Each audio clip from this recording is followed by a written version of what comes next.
OK 得啦，OK 啊，啊，OK 啊，6000，我4000幾嚇咁低，我頭先 set 到個5000幾都唔緊要，唔緊要，好啊好啊，我唔緊要，你要睇住部機。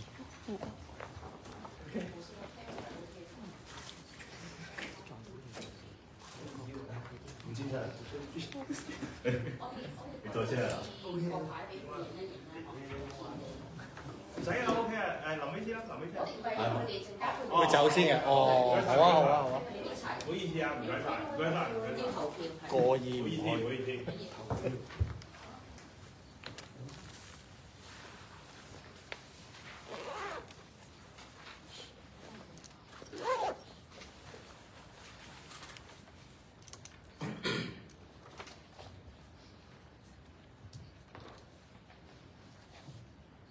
好，可以啦，可以啦，唔該晒。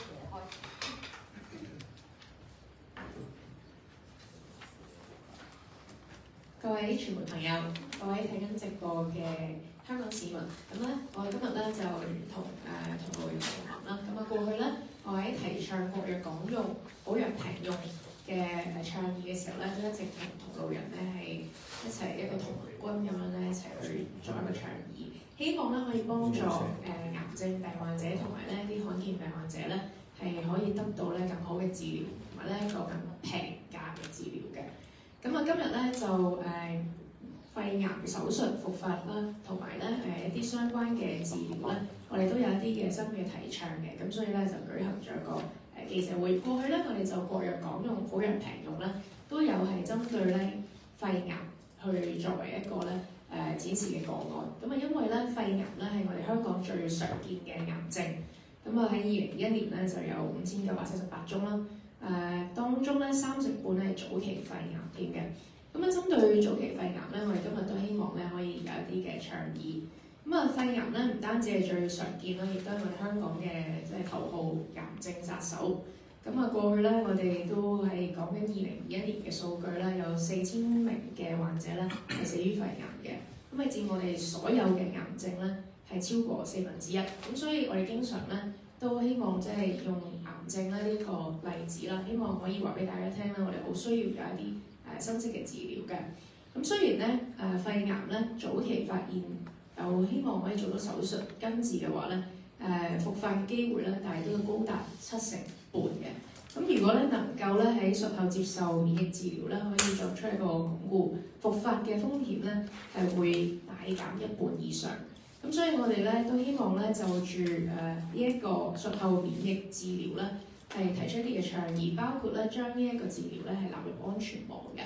咁今日咧我哋就有我哋臨床腫瘤科嘅專科鄭子堅醫生啦，去為我哋提供一啲咧早發現、早診斷、早治療嘅一啲建議。咁啊，而咧我哋亦都有一啲嘅個案咧係提及到術後免疫治療嘅。咁啊有黃生黃太咧嘅分享。咁啊同時咧同路人同盟韋傑咧亦都會同我哋講下咧，即係普遍我哋嘅病人而家咧會遇到啲咩困難嘅，即係喺術後免疫治療方面。咁啊首先咧我哋邀請阿鄭子堅醫生咧同我哋講下術後免疫治療咧有關嘅啲專業知識。唔該晒陳議員啊！咁咧今日我想同大家咧分享下肺癌早發現、早診斷、早治療嘅好處。嗱咁頭先阿陳議員都講過啦，而家肺癌咧就香港最常見嘅癌症啦嘅第一位啦，咁亦都係喺香港嘅頭號癌症嘅殺手嚟嘅。咁咧就嗰啲數據我唔多講啦嚇。咁就嗱，咁但係我哋大家都知道啦，癌症梗係越早醫越好啦。咁喺肺癌嚟講咧，呢一個重要性係特別高嘅。咁點解咧？因為咧，佢嗰個復發個機會同埋個治癒率咧就會喺個即係唔同嘅期數咧個改變好大嘅。咁譬如如果喺第一期癌症你早發現嘅時候咧，嗰個治癒率咧可能高達70%。咁到第二期咧，可能得翻40%半，到第3期就已經跌到去2%半啦喎。咁當然去到第4期即係晚期咧，咁就可以根治啦，咁只可以控制，咁就嗰個5年嘅存活率咧就會少過10%嘅。咁所以咧，及早發現肺癌咧就係一個好提早治癒率嘅好關鍵嘅因素。但係可惜咧，大部分嘅病人咧都確診嘅時候咧，已經係到第4期嘅。咁咧其中咧其實咧就只有30%半咧係屬於頭個1、2、3期係仲可以治療嘅。咁咧咁但係點可以做到早診早治咧？咁因為早期嘅肺癌咧都冇明顯象徵嘅，咁所以咧早期發現嘅人就得30幾啦。咁而家最有效嘅可以及早診治嘅方法咧，就係呢個低劑量嘅肺部電子掃描。咁咧喺台灣咧就進行過一個地區性嘅高風險嘅肺癌篩查啦。咁佢做咗3年之後咧，就發覺咗早期發現嘅個案咧，就原本嘅發現嘅30%半咧，大大提高到去80%半。咁而我哋國家嘅亦都有一個低劑量嘅肺部電子掃描嘅篩查指南嘅。佢哋亦都指出咗咧，肺癌嘅篩查咧同埋早期診斷咧，可以幫助到呢個改善個病人嘅預後啦，同埋降低咧肺癌嘅死亡率嘅。所以咧，如果香港咧都可以進行呢個肺癌嘅篩查咧，就有希望咧令到推高早期發現嘅比例啦，咁咧可以做到早診早治嘅情況啦嚇。咁樣咁雖然我哋及早發現之後啦，其實頭先你見到嗰個治癒率咧都唔係話好理想啦。咁而家早期肺癌嘅傳統治療即係外科手術同埋術後化療啦。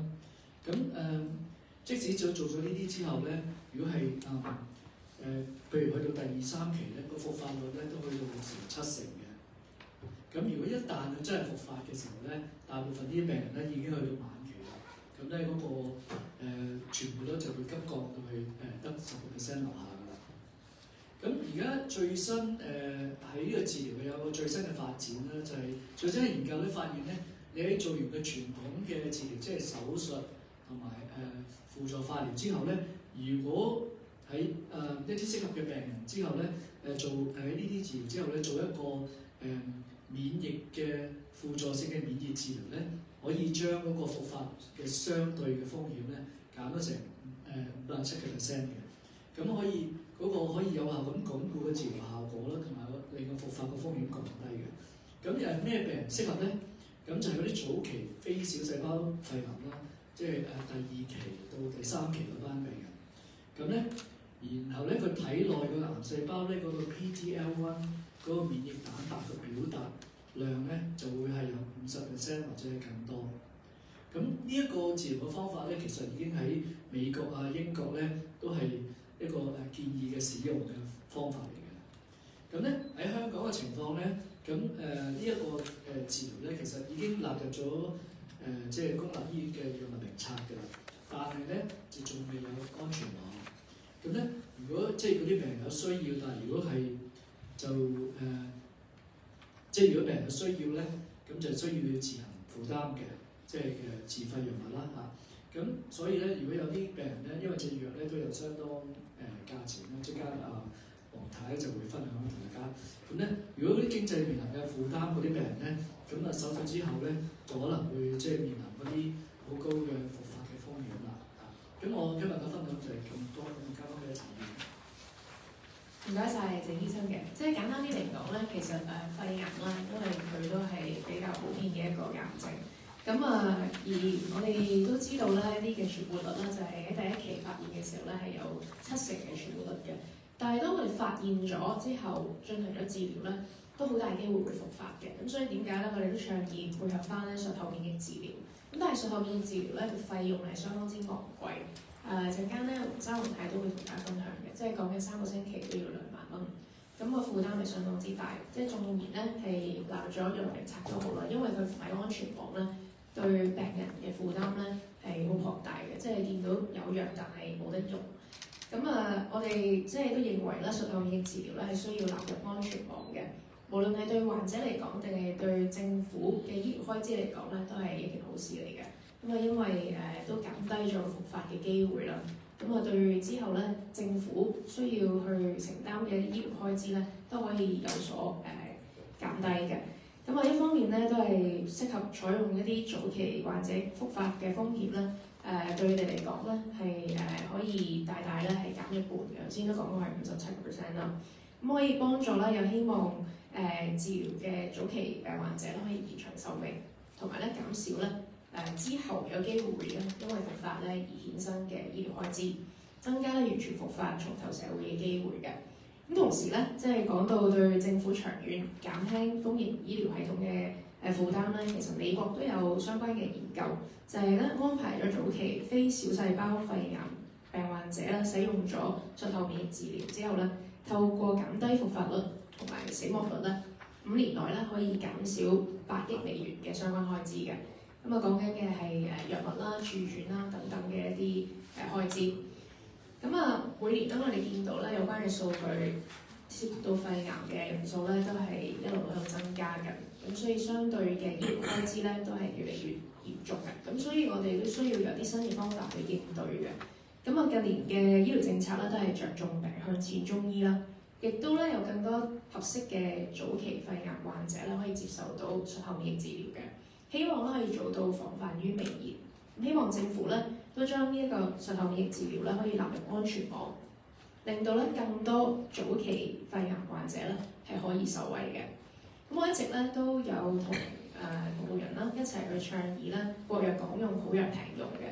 都係希望咧改革我哋嘅藥物制度，令到咧我哋醫管局喺採購藥物方面啦，又或者我哋即係相關嘅醫療開支可以更具透明度啦。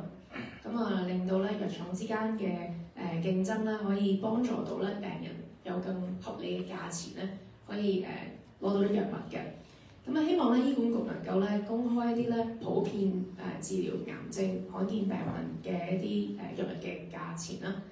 令到咧嗰個範圍咧可以俾病人去參考。呢啲嘅治療咧同埋藥物咧，我哋都希望咧係可以更具透明度嘅。所以咧一方面咧，我哋都會繼續去倡議嘅。同時咧，我哋都希望咧可以加強支援一啲有跨境求診嘅需要嘅病人。長遠咧改革我哋嘅制度，令到咧我哋病人咧係可以更加及時啦。更加可以咧係接觸得到需要嘅治療同埋藥物嘅。接落嚟咧我哋嘅呢個記者會嘅主持咧，我就會交俾我哋葵青區議員陳安地啦，因為咧我都要落去投票，都有個法案嘅。等阿安地咧再幫我去主持埋咧接落嚟我哋嘅記者會。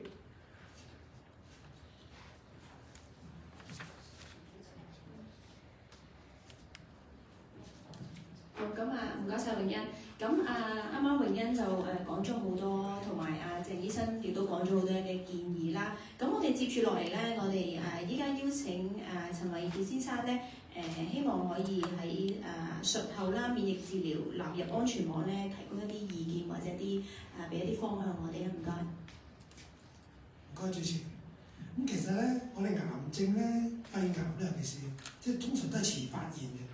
所以當佢發現嗰陣時咧，都係晚期啲啊、後期啲嘅，所以其實對個病人身體嘅狀況啊，同埋治療費用都相當昂貴嘅。其實咧，我有統計過咧，如果早發現咧，即係初步嘅治療費咧，咁晚期嚟計咧都要成40萬。但係如果喺私家嘅咧，就要去到成60萬，甚至過100萬嘅。其實呢個費用真係根本就好多病友都負擔唔起。所以我哋成日都倡議咧，就係話早發現、早治療，其實係可以減低社會成本嘅。因為其實你早醫咗之後咧，佢唔復發啦，或者佢將來會更加好，佢可以重頭工作，甚至減輕咗整個社會嘅醫療成本嘅，對大家都係一件好事嚟嘅。咁其實我哋今日希望咧，就政府可以將佢納入安全網。咁其實你大家都明白，安全網係一個篩查審批嘅制度，所以其實真係呢個安全網先至可以幫到真正基層嘅病友。其實我哋係俾到個機會佢哋生存嘅機會，幫到佢哋嘅家庭，幫到個病人嘅。我分享多，多謝主持。好，唔該晒陳生。咁接住落嚟咧，我哋邀請黃生、黃太咧分享一下佢哋嘅故事。唔該。我講先啦。我係黃太，咁我係肺癌嘅叫康復者。咁而家咧就做咗4次化療，就做緊第2次嘅免疫治療。咁我覺得咧免疫治療就比化療冇咁辛苦。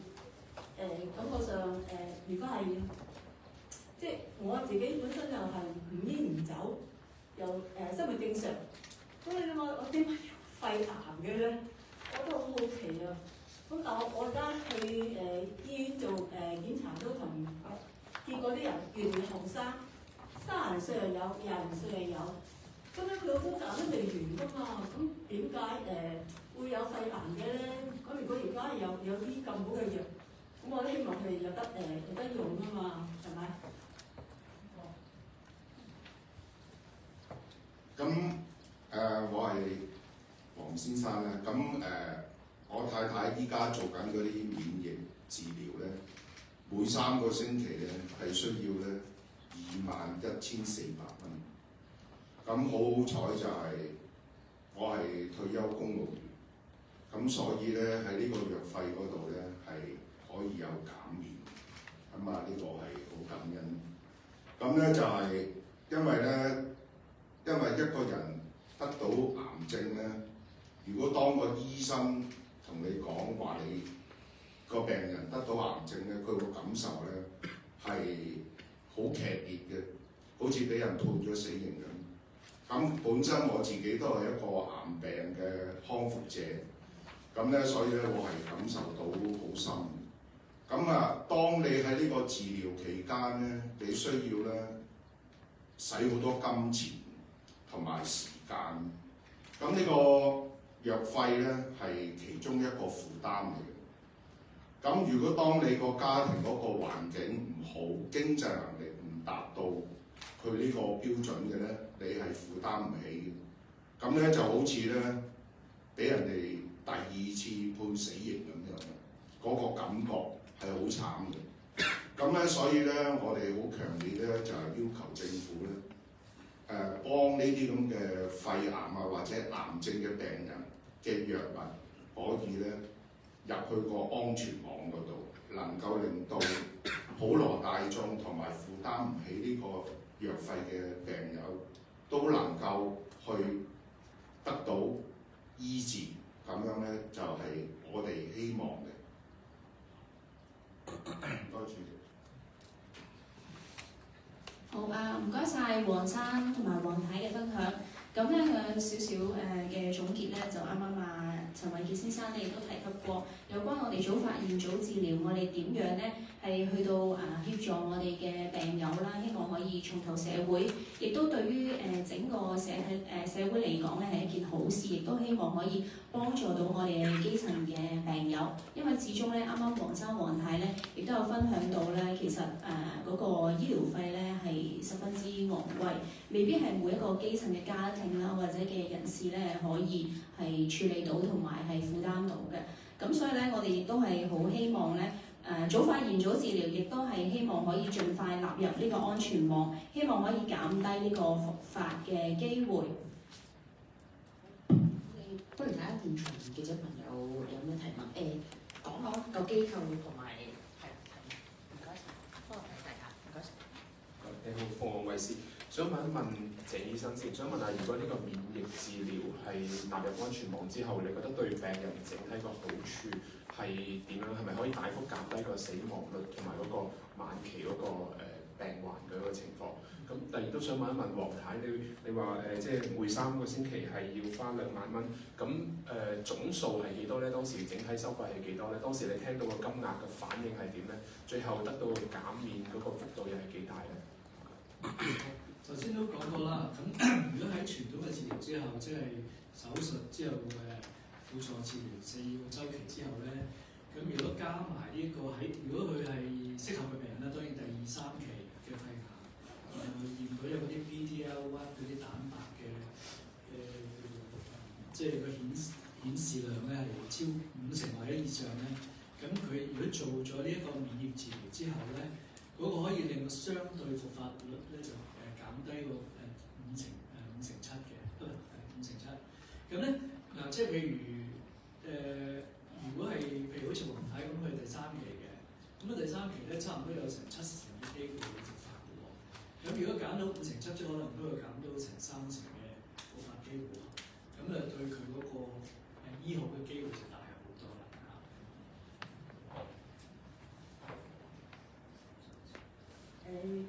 17次免疫治療，咁每次要花2萬幾蚊。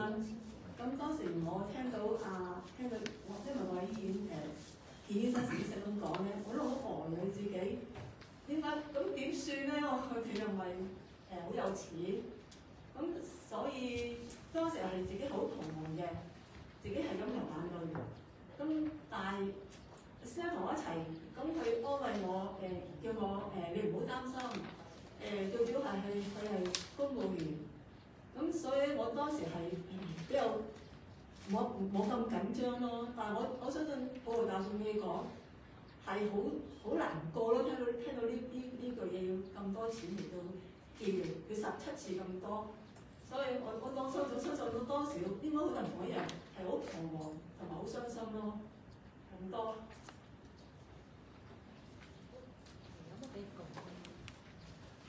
好，呢邊先跟住到考慮。係咪？sorry。我想問下陳生嘅，咁據你所知咧，患者咧用唔起藥嘅情況係幾普遍，同埋咧政府贊助咧早期同晚期嗰個病人有咩分別啊？咁我係新城健康。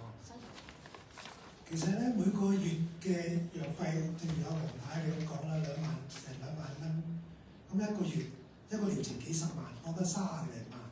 咁其實老實即係好多家庭，一般嘅家庭嚟講，你要霎時間攞幾廿萬嚟做，同埋你唔係淨係做呢樣嘢，你可能仲要做手術，仲有其他開支㗎嘛。咁對於一般家庭嚟講，確實都係好大嘅壓力嚟㗎嘛。咁你話有咩好處？咁其實肺癌，我哋要做肺低劑量 CD 嘅篩查咧，我哋揾到啲1期 A 嘅肺患者咧，咁其實佢做咗手術之後咧，就唔需要治療，佢完全正常一樣，完全翻工，只係觀察、監察啫。咁其實佢對於佢嚟講，佢等於冇事嘅。其實對佢嚟講係重生嘅。咁嗰個價值嗰種意義係咪好大咯？但係如果你晚期咧，就算你真係可以用呢個治療法，但你個病人癌症經過咁多年嘅身體化療傷害，你身體係會差咗好多，同埋你可能已經工作能力失去咗嘅時候，你根本成個社會成本對佢家庭嘅成本都好大嘅。所以其實點解我哋覺得早發現、早治療係向淺中醫就係咁重要咧？唔該。你好，我係新聞嘅，想先問翻陳生，就係會唔會有數字係呢個術後免疫治療納入安全網之後，會幫到幾多個病人或者幾成嘅病人啊？同埋咧，而家現時社會上都有好多 NGO 係做緊幫緊病人，即係減免啲醫療費啲申請啦，會唔會考慮即係加埋 NGO 入去合作咧？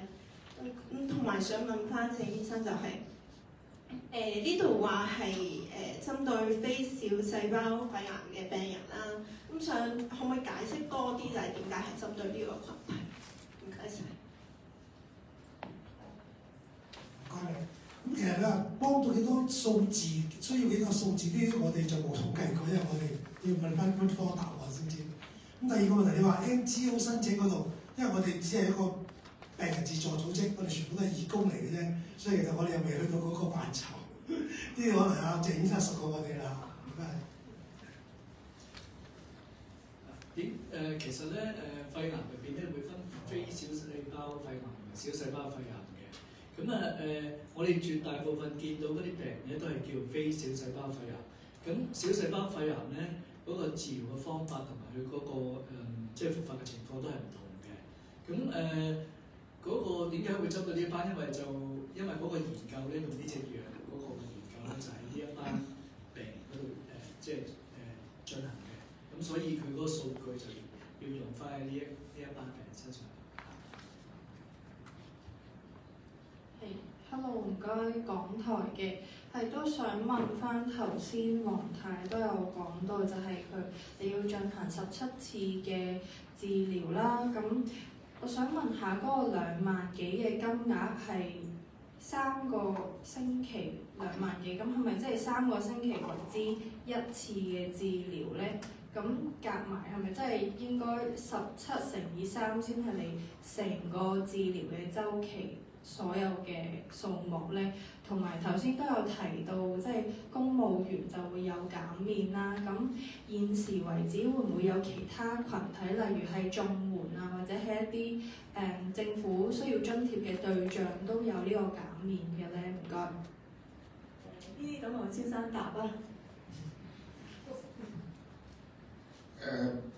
我太太依家咧就需要做17次嘅免疫治療，咁就係每3個星期做1次，咁咧感恩就係我係退休公務員，咁我太太咧就可以咧得到嗰個藥費嘅減免，咁呢個就係發生喺我太太身上，咁。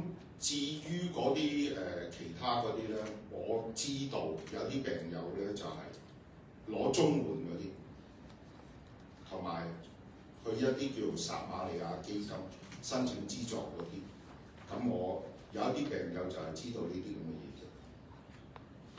或者我幫阿黃生補充下啦。咁其實咧呢個治療咧就係。因為所謂頭先阿黃生所講嗰啲撒瑪利亞基金，其實即係安全網。咁而家呢一隻藥咧，暫時咧，即係呢個用法咧，暫時未喺呢個安全網入邊。咁所以咧，一般嘅病人咧都即係冇減免嘅。明珠台嘅希望可以用英文簡單答一答俾我哋觀眾啦。So Mr. Wong or Mrs. Wong first, can you describe how devastating in terms of the time, the money, and the whole emotion that's incurred from the whole cancer experience? 跟住第2個冇所謂，簡單講下心情，感情可能講下苦況啊，其實個 death sentence 達到。Dr. Jen, we want to ask how effective is the post-operative, post-surgery immunotherapy in the reduction of recurrence or relapse? And Mr. Chan from the Patient Alliance, how helpful is the inclusion of immunotherapy into the safety net would be to the general public in terms of price difference? The adjuvant immunotherapy can reduce the relapse rate by about relative relapse rate by about 57%. How helpful is it to the general public and essential and key and pivotal in changing patients' lives and relieving their burden? Well,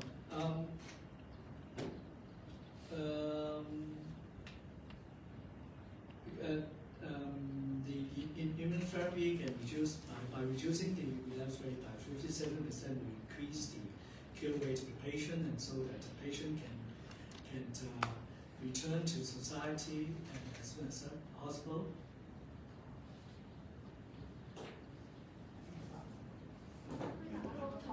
可唔可以中文答啊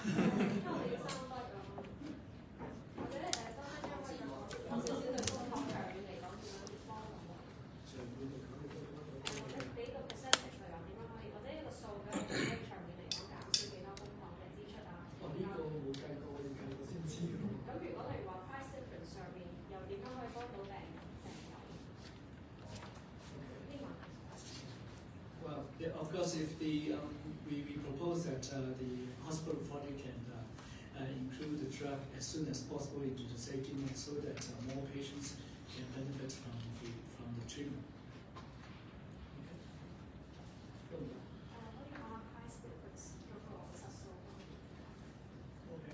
The price of the whole cost of immunotherapy now is more than $300,000, and if the drug is included in the safety net, the patient may receive the drug for free or at a reduced price.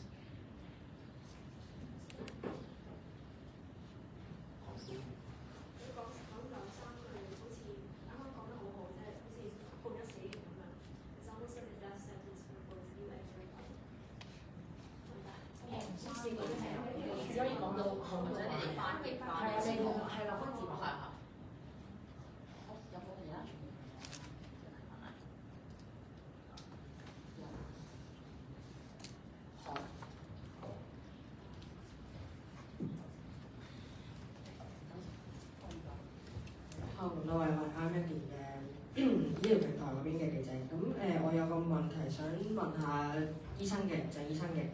咁我想請問咧，其實早期用術後免疫治療，比較起復發之後先用各種嘅治療咧，呢個治療嘅費用通常都係相差幾遠咧？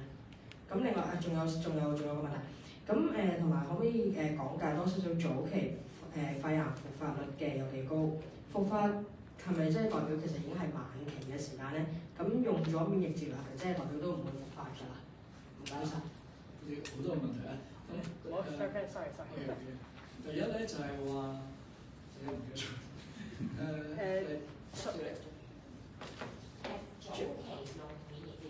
唔係佢早期嘅復發機會。早期免疫用術後免疫治療比較起復發用各種嘅治療嗰個價錢相差有幾多？費用上。頭先講過啦，即係如果要嗰個免疫治療要打17次，其實即係1年。咁1年咧就每次2萬幾，咁總數就30幾萬。咁佢就有機會醫翻好啊，即係個醫翻好機會就會增加咗成可能20-30% 咁樣。咁如果佢即係如果會復發嘅時候咧，絕大部分嘅病人咧，其實復發嘅時候已經係晚期㗎啦。咁到咗晚期咧就會醫唔到，醫唔翻好咯。咁佢嗰個病咧就會只能夠控制咯。咁通常呢啲第4期嗰啲使錢咧就，譬如如果你一路有藥可以即係控制好多年咧，咁你可能水好多錢喎，即係可以講斷百萬咁計。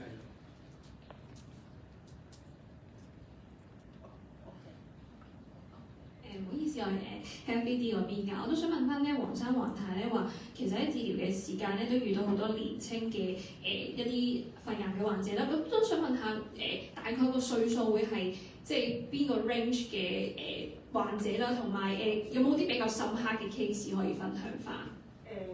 我遇到啲係有啲係30歲，即係同你都望到佢係啲比較中年啲嘅，中年嘅後生啲。咁其實一個咧係我印象好深刻嘅係20歲女，咁我因為我係去覆診啊嘛，咁啊我見到個後生咪問下佢咯，你做咩事嚟覆診啊？因為癌症冇分定唔知咩癌症啊嘛，佢話肺癌，肺癌即係好愕然咯，點解咁後生有肺癌？每次都話唔知，即係我覺得越嚟越後生化咯。咁我希望如果呢隻藥對佢係好嘅。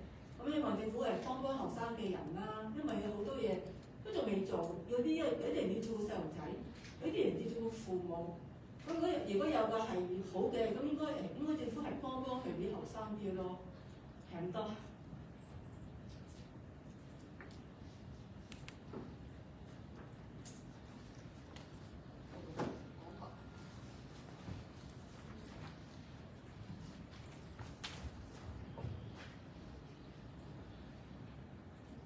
Hello， 港台㗎，我亦都想再問翻咧，即係頭先有提到，如果納入安全網入面，個費用都會可以減免啦。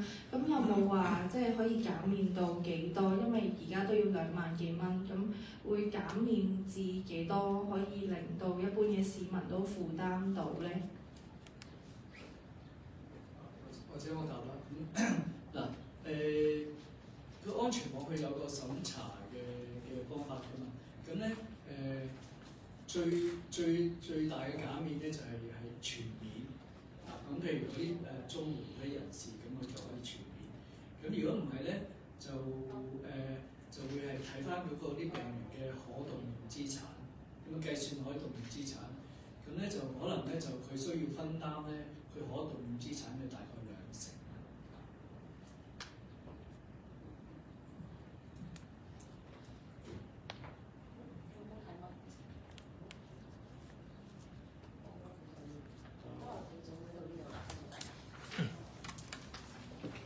各位記者朋友有冇遲嚟未影到合照㗎？因為我哋頭先影咗一個合照嘅，如果冇就冇咗個